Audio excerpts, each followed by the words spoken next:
Thank you, Mr. Chairman. And you're next. Mr. Director, I don't know you well, but I've watched your effort here and that of your staff. And I have to tell you, I find it refreshing. I want to offer you just a couple of points of view, and I want you to interrupt me if you disagree.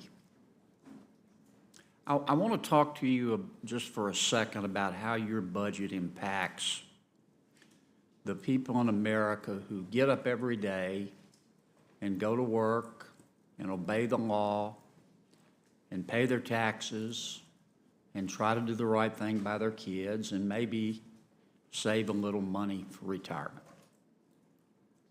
I guess we could call them the middle class or the working class. We have a lot of them in Louisiana. And for the past, I don't know, 20, 25 years or so, what many of those people, in fact, most of those people, would tell me about Washington is that they would say our country, I'm paraphrasing, they would say our country was founded by geniuses, but it's being run by a bunch of idiots. How can our leadership on both sides of the aisle expect to borrow $4 billion a day to operate, run up a almost $20 trillion debt, run deficits? When we try that in our family, it doesn't work. And this is what they also tell me. They tell me that they look around and they see too many undeserving people at the top getting bailouts and special treatment. And they see too many undeserving people at the bottom getting handouts. And they're stuck in the middle and they're getting the bill.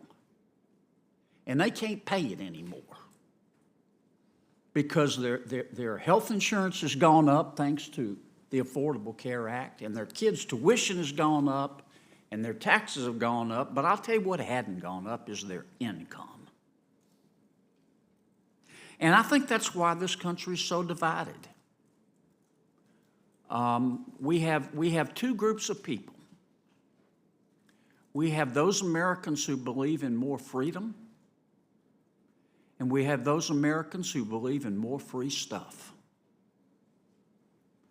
I'd like you to tell me how your budget impacts the working class of this country that is being hollowed out and is not sharing in the great wealth of this country, economically, socially, culturally, because the people, the undeserving people, not everybody, but the undeserving people at the top and the bottom who have all 4 feet and their snout in the trough. Senator, I'm going to answer that in a way you probably don't expect, because the easy answer would be to say that 3% growth helps those folks more than they can possibly imagine.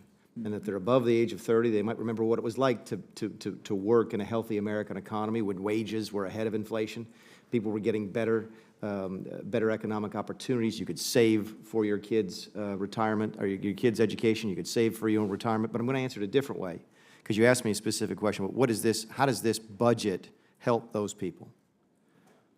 I think, Senator, that part of the disconnect that we see in the nation right now is that those folks that you've just described, many of whom also live in South Carolina, pay their taxes and then hear the stories about how that money is wasted, and they wonder why they're paying taxes. And it undermines their faith in the system when they hear that there are 11,000 dead people getting their money to help pay their dead people bills, when there's people in prison getting benefits, when there's folks who are not in this country legally getting benefits.